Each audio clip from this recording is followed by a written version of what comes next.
حي على الفلاح.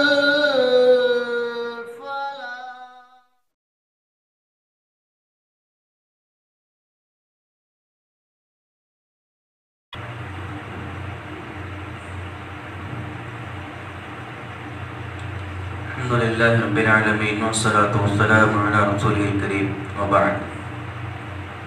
أعوذ بالله السميع العليم من الشيطان اللعين الرجيم من همزه ونفثه ونفخه. بسم الله الرحمن الرحيم. يا أيها الذين آمنوا كتب عليكم القصاص في القتلى الحر بالحر والعبد بالعبد والأنثى بالأنثى فمن عفي له من أخيه شيء فاتباع بالمعروف وأداء إليه بإحسان ذلك التخفيف من ربكم ورحمة فمن اعتدى بعد ذلك فله عذاب أليم. ولكم في القصاص حياة يا أولي الألباب لعلكم تتقون. كتب عليكم إذا حضر أحدكم الموت إن ترك خيرا الوصية للوالدين والأقربين بالمعروف حقا على المتقين. پچھلی آیات میں اللہ رب العالمین نے تحویل قبلہ کے بارے میں بیان فرمایا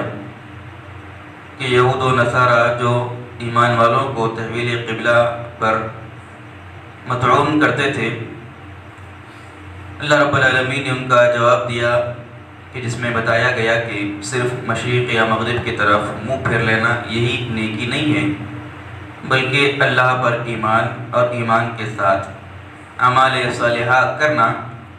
یہ حقیقی معنی میں اللہ کے پاس نیکی ہے. پھر اس بات کی آیتوں میں اللہ رب العالمین نے ایمان والوں کے لیے قصاص اور دیتوں کے احکام بیان فرمائے. اللہ نے کہا کہ یا ایھا الذین آمنوا کتب علیکم القصاص فی القتلى، کہ اے ایمان والو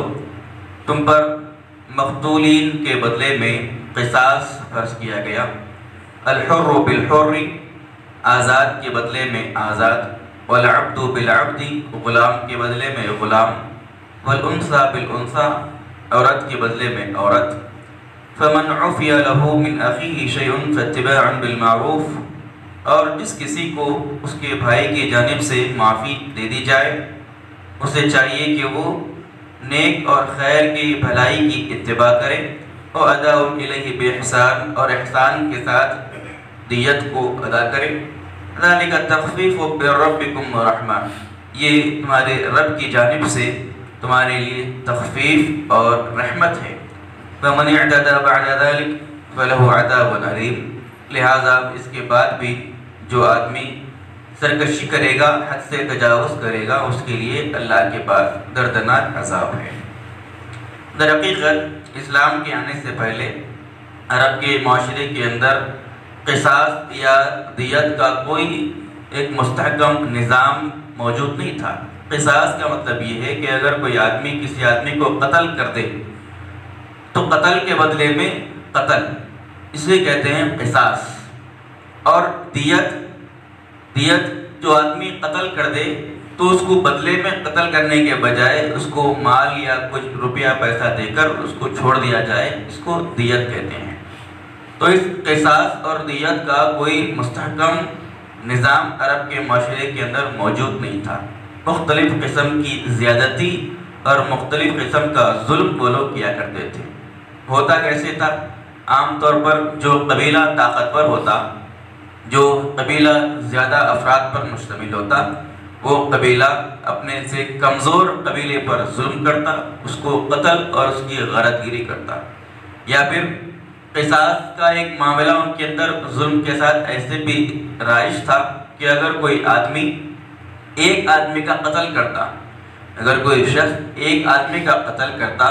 تو بدلے میں وہ لوگ اس آدمی کو بھی قتل کرتے اور ساتھ ساتھ اس آدمی کے قبیلے والوں کو بھی قتل کرتے. اور بعض دفعہ ہوتا ایسے تھا کہ وہ قبیلہ کہ جس آدمی کا قتل کیا گیا، اس آدمی کے قبیلے والے مل کر قاتل کے پورے قبیلے کو مار دیتے، قتل کر دیتے، ان کا صفایا کر دیتے. اس طریقے کا ظلم اور اس طریقے کی زیادتیاں عرب کے معاشرے کے اندر موجود تھی. قتل، قصاص اور دیت کے بارے میں۔ یا پھر کیسے ہوتا تھا؟ ایک صورت یہ بھی ہوتی تھی کہ اگر کوئی آدمی قتل کرنے والا اگر آدمی ہے، مرد ہے، تو بدلے میں عورتوں کو قتل کرتے تھے، یا قتل کرنے والی اگر عورت ہوتی تو بدلے میں مرد کو قتل کرتے، یا قتل کرنے والا اگر غلام ہوتا تو آزاد کو پکڑ کے قتل کرتے، یا قتل کرنے والا اگر آزاد ہوتا تو پکڑ کے غلام کو قتل کر دیا کرتے تھے۔ اس طریقے کی بد نظمی معاشرے کے اندر موجود تھی۔ اللہ رب العالمین نے مقتولین کے حق میں قصاص کے احکامات بیان فرمائے اور اس قسم کی تمام زیادتیوں کو، ظلم کو اللہ نے قتل کیا اور کہا کہ اے ایمان والو، مقتولین کے بدلے میں تم پر قصاص اللہ رب العالمین نے فرض کیا ہے۔ اب وہ قصاص کیسے ہوگا؟ الحر بالحر، آزاد کے بدلے میں آزاد، یعنی قتل کرنے والا اگر آزاد ہے تو اسی آزاد قاتل کو بدلے میں قتل کیا جائے گا۔ یا پھر والعبد بالعبد، اگر قتل کرنے والا کوئی غلام ہے تو اسی غلام کو قتل کے بدلے میں اسی کو قتل کیا جائے گا، کسی دوسرے کو قتل نہیں کیا جائے گا۔ یا پھر والانثى بالانثى، اگر قتل کرنے والی کوئی عورت ہے تو اس قتل کے جرم میں اسی قاتلہ عورت کو ہی قتل کیا جائے گا، اس کے بدلے میں کسی دوسرے مرد کو قتل نہیں کیا جائے گا۔ اس طریقے کی جو بد نظمی عرب کے معاشرے کے اندر، دنیا کے اندر رائج تھی، اللہ رب العالمین نے قرآن مجید کے احکامات کے بدلے میں ان تمام بد نظمیوں کو، ظلم کو اور مختلف قسم کی زیادتوں کے اللہ رب العالمین نے اس کا خاتمہ کر دیا۔ لہذا یہ بتلایا گیا کہ آزاد کے بدلے میں اسی آزاد قاتل کو قتل کیا جائے گا، اور غلام کے بدلے میں اسی غلام قاتل کو قتل کیا جائے گا، عورت کے بدلے میں اسی عورت قاتلہ کو قتل کیا جائے گا، غلام کے بدلے میں آزاد کو قتل نہیں کیا جائے گا، یا مرد کے بدلے میں عورت کو قتل نہیں کیا جائے گا، جو قاتل ہے اسی کو قتل کیا جائے گا۔ یہ اسلام کا، شریعت کا نظام اللہ رب العالمین نے بیان فرمایا۔ یہ تو قتل کی قصاص کا معاملہ ہوا، یعنی قتل کے بدلے میں قتل، یہ قصاص کا معاملہ ہوا۔ اس کے بعد اللہ رب العالمین نے دیت کا معاملہ بیان فرمایا، کہا کہ فَمَنْ عُفِيَ لَهُ مِنْ أَخِيهِ شَيْءٌ فَاتِّبَاعٌ بِالْمَعْرُوفِ وَأَدَاءٌ إِلَيْهِ بِإِحْسَانٍ، جس کسی کو اس کے بھائی کی جانب سے معافی دے دی جائے، اس کو چاہیے کہ وہ معروف کی، خیر کی اتباع کرے اور احسان کے ساتھ دیت کو ادا کرے۔ ذَلِكَ تَخْفِيفٌ مِّن رَّبِّكُمْ وَرَحْمَةٌ، اللہ نے بیان کیا کہ اگر مقتول کے گھر والے قاتل کو اگر معاف کر دے، اس شرط پر کہ اگر قاتل یا قاتل کے گھر والے اس کو اتنی رقم دیں گے، فلاں فلاں اتنی رقم، اتنا روپیہ، اتنا پیسہ دیں گے، تو وہ لوگ قصاص نہیں لیں گے، بدلے میں قاتل کو قتل نہیں کریں گے، بلکہ اس کو معاف کر دیں گے، چھوڑ دیں گے، لیکن بدلے میں اتنی رقم اس کو دینی ہوگی، اتنی ادا کرنی ہوگی۔ یہ دیت ہے۔ دیت کو اللہ رب العالمین نے جائز قرار دیا اور کہا کہ جو آدمی قاتل ہے اس کو چاہیے کہ وہ احسان کے ساتھ مقتول کے گھر والوں کو دیت ادا کرے، یعنی دیت ادا کرنے کے پر اگر دیت پر راضی ہو گئے وہ لوگ مقتول کے خاندان والے، تو پھر احسان کے ساتھ، بھلائی کے ساتھ، اچھائی کے ساتھ، اچھا برتاؤ اور اچھا سلوک کرتے ہوئے ان کے گھر والوں تک دیت پہنچا دینا، یہ قاتل کی اب ذمہ داری ہے۔ پھر بیان فرمایا اللہ تعالیٰ نے کہ یہ جو قصاص اور دیت کا جو معاملہ اللہ رب العالمین نے بیان کیا، اللہ نے کہا کہ یہ تمہارے رب کی جانب سے تمہارے لیے تخفیف ہے، کنسیشن ہے، اور اللہ رب العالمین کی جانب سے تم پر اللہ کی رحمت ہے۔ ورنہ اس سے پہلی قوموں کے اوپر، یہودیوں کے اوپر یا عیسائیوں کے اوپر یہ مختلف 3 قسم کے آپشن ان کو نہیں دیے گئے تھے۔ اب اس میں 3 قسم کے آپشن، 3 قسم کے اختیارات قتل کے معاملے میں دیے گئے۔ ایک تو قتل کے بدلے میں قتل کیا جائے گا، ایک آپشن یہ ہے۔ دوسرا آپشن قتل کے بدلے میں دیت دے کے چھوڑ دیا جائے گا، دوسرا آپشن ہے۔ اور تیسرا آپشن یہ ہے کہ قتل کے بدلے میں نہ قتل ہوگا نہ دیت، بلکہ ایسے ہی اس کو معاف کر دیا۔ اگر کوئی آدمی، اگر کوئی مقتول کے گھر والے اگر قاتل کو ایسے ہی معاف کر دینا چاہے تو ویسے بھی معاف کیا جا سکتا ہے، اس کو چھوڑ دیا جا سکتا ہے، اور اس کا معاملہ اللہ رب العالمین کے حوالے کر دیا جا سکتا ہے۔ تو یہ 3 اختیارات اللہ تعالیٰ نے امت محمدیہ کو دیے۔ اس سے پہلی قوموں کے اوپر اللہ رب العالمین نے یہ احکامات نازل نہیں کیے تھے، بلکہ یہودیوں کے اندر صرف قصاص تھا یا پھر دیت تھی، معافی کا کوئی معاملہ نہیں تھا۔ اور عیسائیت کے اندر صرف معافی تھی، قصاص اور دیت کا کوئی معاملہ اللہ رب العالمین نے نہیں بتایا تھا۔ تو یہ امت محمدیہ کی خصوصیت ہے، اللہ رب العالمین کا اللہ کی رحمت اور اللہ رب العالمین کی جانب سے تخفیف ہے کہ یہ 3 قسم کے معاملات اختیارات امت کو دیے گئے ہیں کہ اگر کوئی شخص ایسے ہی اللہ کے لیے للہ فی اللہ اگر قاتل کو معاف کرنا چاہے تو بھی معاف کر سکتا ہے، یا دیت دے کر مال دے کر قاتل کو چھوڑنا چاہے تو وہ بھی اس کے لیے آپشن ہے، اور اگر قتل کے بدلے میں قاتل کو اگر سزا دلوانا چاہے، اس کو مار دینا چاہے تو یہ بھی اللہ رب العالمین نے اختیار دے رکھا ہے۔ پھر اللہ نے بیان کیا کہ فَمَنِ اعْتَدَى بَعْدَ ذَلِكَ فَلَهُ عَذَابٌ أَلِيمٌ، اور اگر کوئی آدمی دیت پر راضی ہو گیا تو قاتل کو چاہیے کہ وہ دیت اچھے طریقے سے اس کو دے۔ اللہ نے بیان کیا کہ اگر کوئی آدمی دیت دینے کے معاملے میں بھی ظلم کا اگر شکار ہوتا ہے تو پھر اللہ نے اس کے لیے وعید بیان فرمائی اور کہا کہ فَلَهُ عَذَابٌ أَلِيمٌ، ایسے آدمی کے لیے اللہ رب العالمین کے پاس دردناک عذاب ہے۔ پھر اللہ نے آگے اس قصاص کی برکت اور قصاص کی عظمت بیان فرمائی اور کہا کہ وَلَكُمْ فِي الْقِصَاصِ حَيَاتٌ يَا أُولِي الْأَلْبَابِ لَعَلَّكُمْ تَتَّقُونَ، کہ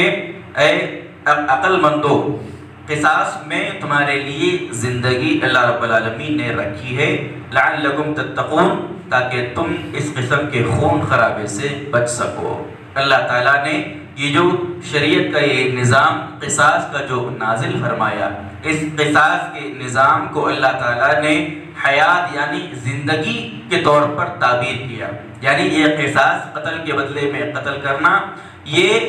اسلامی معاشرے کے لیے، انسانی معاشرے کے لیے ایک حیات یا ایک زندگی کے برابر ہے۔ کس طریقے سے حیات ہے، اس طریقے سے زندگی ہے کہ اگر کسی معاشرے کے اندر شریعت کا یہ نظام قائم ہو جائے کہ قاتل کو قتل کے بدلے میں قتل کر دیا جائے گا، یہ نظام اور یہ قانون اگر نافذ ہو جائے تو قتل کرنے والا آدمی قتل کرنے سے پہلے، قتل کے جرم کا ارتکاب کرنے سے پہلے 1000 بار سوچے گا، اپنے ذہن میں یہ بات لائے گا اور خوف محسوس کرے گا کہ اگر میں نے